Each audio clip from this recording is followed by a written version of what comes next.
নমস্কার, আশা করি আপনারা সবাই খুব ভালো আছেন। আজ টুলু রান্নাঘরে হবে গুজিয়া। খুব কম সময়ে কম খরচে করব গুজিয়া। আমাদের এই গুজিয়া সব পুজোতেই দিতে হয়, সব পুজোতেই লাগে। দেখুন, আমি 10 টাকা দুটো আমুল দুধের প্যাকেট নিয়ে নিয়েছি। এই দুটো আমুল দুধের প্যাকেট দিয়েই করব আজকের গুজিয়া। এবারে আমি গ্যাসটা জ্বেলে নিচ্ছি। গ্যাসটা একদম লোতে রাখতে হবে। এবারে এর মধ্যে একটা আমি কড়া বসিয়ে নেব। এবারে এই কড়ার মধ্যে দেব 1 চামচ ঘি। ঘিটা আমার গরম হয়ে গেলে দেব একটু দুধ। দেখুন, এই বাটিটার হাফ বাটি আমি দুধ দিয়েছি।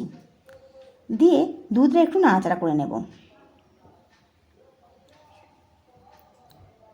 দুধটা হালকা কুসুম গরম হলে আমি ওই আমুল দুধটা অল্প অল্প করে দুধের মধ্যে মিশিয়ে দেব।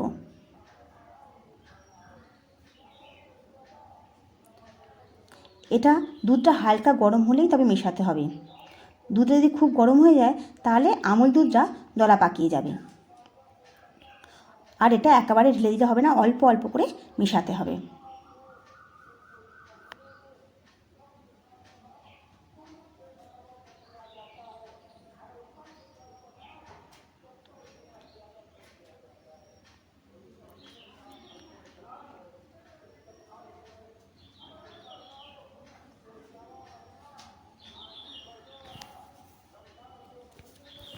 গ্যাসের ফ্লেমটা লোতেই রেখে দিতে হবে। লোতে দিয়ে একভাবে এটা নাড়াচাড়া করে নিতে হবে।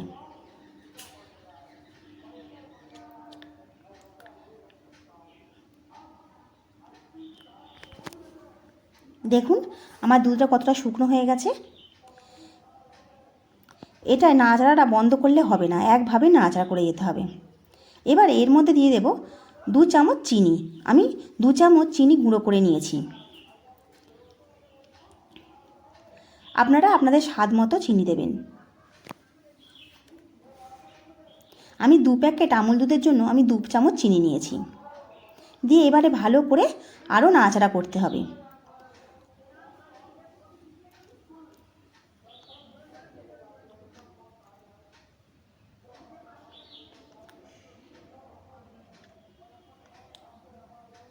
গ্যাসের ফ্লেমটা বাড়ালে চলবে না, তাহলে এই আমুল দুধের এই মিশ্রণটা পুড়ে যাবে। আর অনবরত খুন্তি নাড়িয়েই যেতে হবে। খুন্তি নাড়ানো বন্ধ করলেই এটা নিচের দিকে বসে যাবে।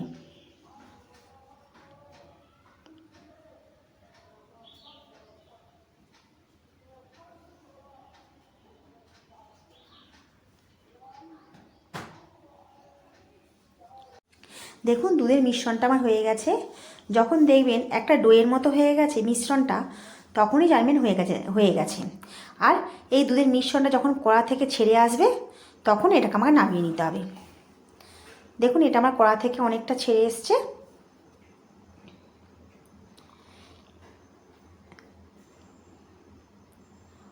এবারে আমি একটা থালায় নামিয়ে নেব।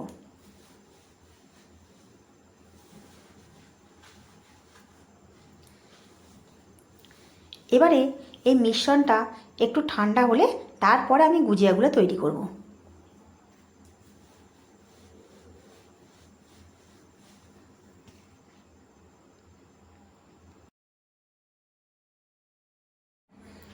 মিশ্রণটা আমার হয়ে গেছে।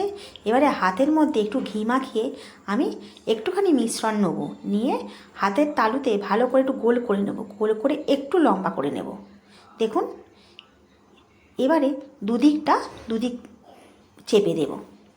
দেখুন, আমার গুজিয়া তৈরি হয়ে গেছে। এইভাবে আমি সব গুজিয়াগুলো তৈরি করে নেব।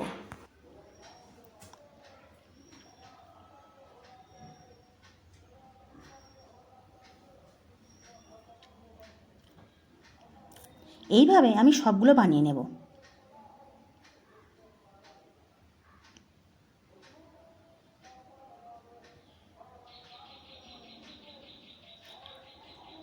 দেখুন, গুজিয়াগুলো কত সুন্দর হচ্ছে।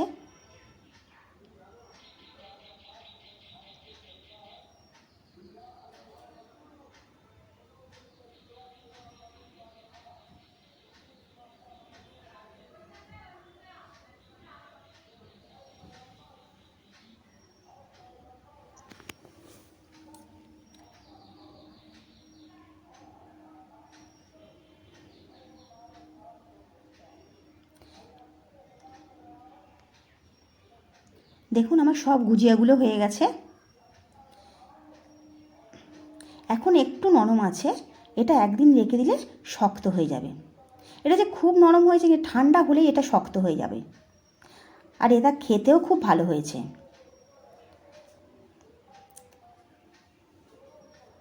দেখুন,